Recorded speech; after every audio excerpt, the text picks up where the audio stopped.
Part 7 of Understanding Islam, Unpacking the Dhimmi Pact.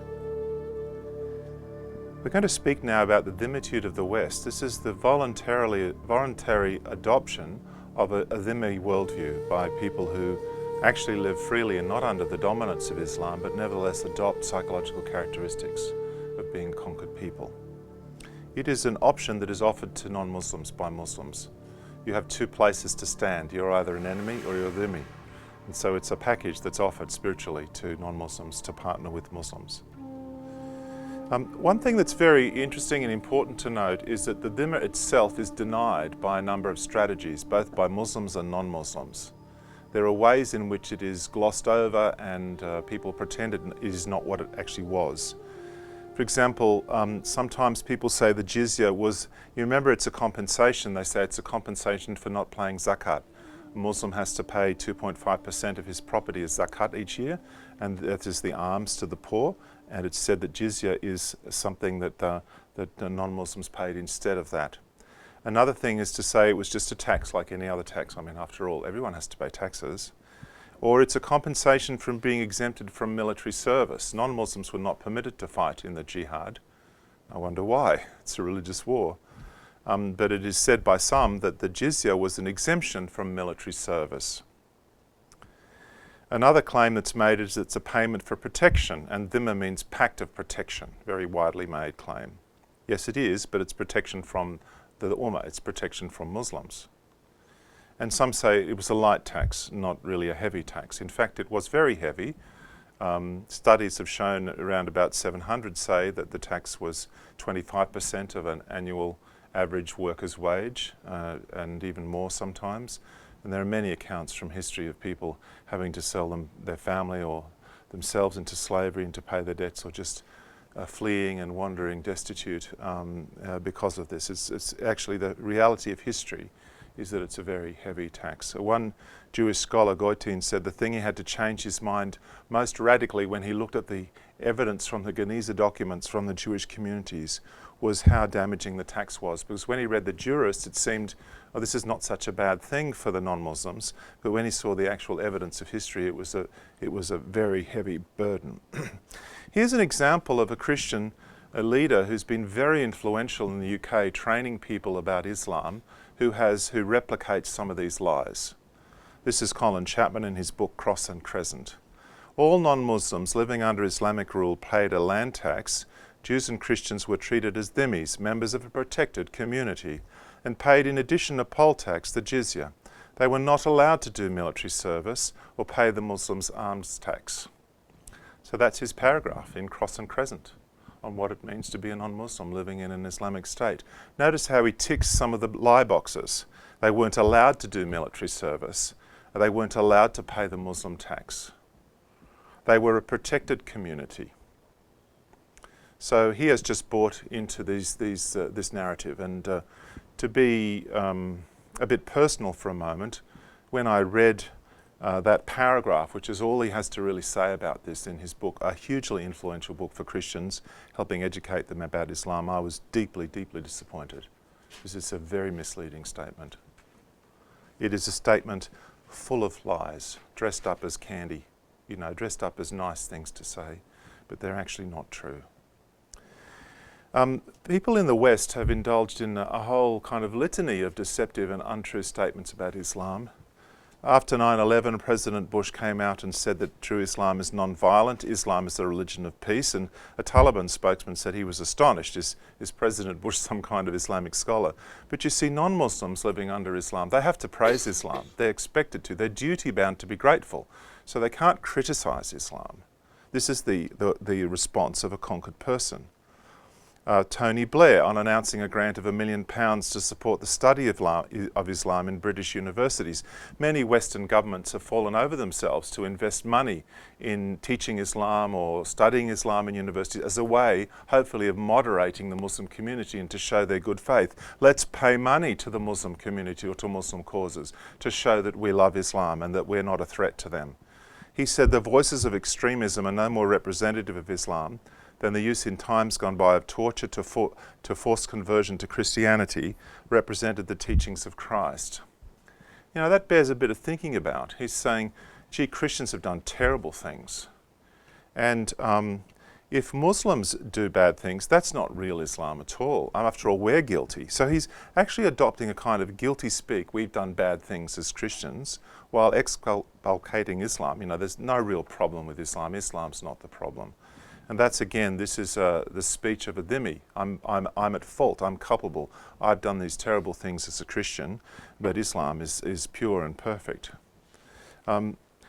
A judge in Australia was asked to rule on a case involving two pastors who'd criticised Islam, and his ruling included the finding that the violent verses in the Quran don't apply after the 8th century, and it's vilifying of Muslims in Australia. It's against the law to say that these verses have any applicability after the 700s. Our Equal Opportunity Commission engaged in a program promoting positive regard for Islam to school children and others, and it says in the Standing Up to Racism information they produced that Islam gives its followers the right to absolute and complete equality before the law. It's not true, because women and slaves are not equal in Islam, and also it's deceptive because the issue is not just whether Muslims are equal, but whether non-Muslims are equal as well. So these sorts of statements are being made a lot in the West.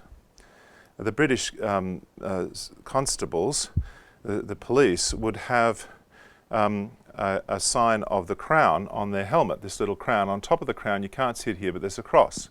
And British police complained, that were Muslims, complained that they had to wear a cross. So the British government gave them a concession not to have the crown on their helmets because it would offend them. Remember, non-Muslims are not supposed to display the cross, so the Muslims said, I can't be a policeman if there's a cross on my helmet. And so the British took the sign of their sovereignty off their police helmets. To me, that's an act of self-rejection. It's the rejection of their own Christian identity and of their own sovereignty, and spiritually a foolish thing for them to be doing. This is a report from Canon Patrick Sukdeo. In South London, Muslim gangs armed with guns have targeted Christians, saying that if they don't convert, they'll be killed. In Bradford, a Christian family converted from Islam have had their lives threatened. Their car has been arsoned and they've been threatened with violence. The Bishop of Bradford met this family with his interfaith advisor, probably a bad sign itself. At this meeting, he stated that the diocese of the Anglican Church would not welcome such converts into it. So what's going on here? These are obviously very troublesome people. There's people trying to burn their car. They're causing a lot of difficulty. They're causing disharmony in the community. We don't want those kinds of people in our church. They're just a source of so much confusion and distress. Now, this is what Christians living under Islam, this is how they respond. If someone comes to you and says, I've converted to Christianity, will you help me? And if they help you, they're breaking their pact of surrender. They're making themselves and their community liable for attack. So they say, I'm sorry, we can't help you.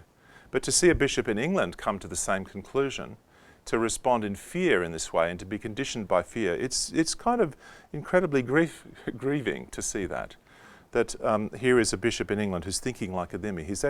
He's down the track. He's got to reach dhimmi level 3. You know, he's on the way to the full deal and is acting in that way. How devastating for that family to be told that by a bishop. Mary Robinson was the President of Ireland, and after that she became head of the Human Rights Commission for the United Nations.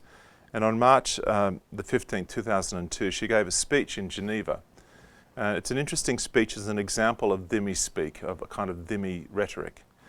She said it's important to recognise the greatness of Islam, its civilizations and its immense contribution to the richness of the human experience, not only through profound belief and theology, but also through the sciences, literature and the arts. No one can deny that at its core, Islam is entirely consonant in agreement with the principle of fundamental human rights, including human dignity, tolerance, solidarity and equality. Numerous passages from the Quran and the sayings of the Prophet Muhammad will testify to this. No one can deny from a historical perspective the revolutionary force that is Islam, which bestowed rights upon women and children long before similar recognition was afforded in other civilizations. And no one can deny the acceptance of the universality of human rights by Islamic states. So think carefully about what she's doing. She's a Christian woman, a leader, and she's thanking Islam for giving her human rights. She's thanking them as a woman and as a Christian.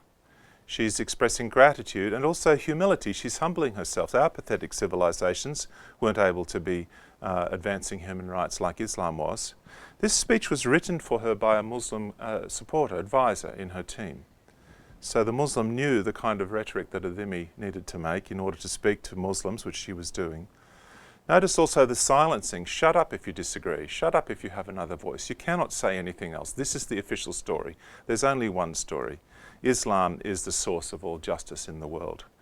And she is really humiliating herself. This is the kind of speech you give if your life is threatened, if you're under pressure. And it's a kind of societal, civilizational insanity that she should be saying such things. Here is Sarkozy, former president of France. Islam is one of the greatest and most beautiful civilizations the world has known, he said. He was given a sword by the king of Saudi Arabia, and there he is receiving his sword. I wonder if he understood what the sword is for. We will convey our deep appreciation for the Islamic faith, said President Obama, which has done so much for over the centuries to shape the world, including in my country. Obama, on behalf of the United States, is expressing the debt that the US owes to Islam. Remember, one of the attitudes of dhimmis is gratitude, humble gratitude. The Yale theologians wrote a letter in response to the Muslim Common Word letter in 2007, which was signed onto by many Christians. And it's a very interesting letter. I critique it on a site. I have a Common Word blog, which I have about 5 articles critiquing that letter. One of my criticisms is that the organisation that promoted that letter on its website had fatwas declaring that Christians should be killed. If people had left Islam, they should be put to death. The same people that produced the letter. But that certainly got a response from the Yale people when I informed them of that. They hadn't done much research into the matter, I think. But the things that really struck me about the letter was that they adopt a tone of humility and gratitude. Notice I've marked the phrases. Many Christians have been guilty of sinning against our Muslim neighbours. The Muslims didn't say they were guilty. We ask forgiveness of the All-Merciful One and of the Muslim community throughout the world. We are the guilty ones. We are culpable. We need to pay our jizya. We need to compensate you. In the generosity with which the letter is written, you embody what you call for. You are very generous to us, to let us live, to let us keep our heads, to whatever it is. It's with humility and hope that we receive your generous letter. Now, I'm pressing it a bit, but I'm saying that this attitude of humility and generosity, which is named so explicitly here, is exactly the psychology of the dhimmi that's required by Islam. So even mission agencies, even Christians, even whole churches can become infused with this attitude of gratitude and humility towards Islam. It can actually damage and entrap the soul of individuals and of organizations. Often the symptom of it when I speak with people is they say, oh, you have to be loving. Loving is the most important thing. And I say, well, what about the truth as well? You know, you need love with truth. You need both. You don't just want to be playing the battered wife role in relation to Islam. You need to be able to speak the truth as well. But we have a kind of a crisis really in the West of this spiritual worldview of Dhimmitude, and needs to be exposed and named for what it is. We need to find ways of communicating our faith which do not fall into these traps of declaring ourselves to be guilty, declaring ourselves to be humbled by the generosity of Islam.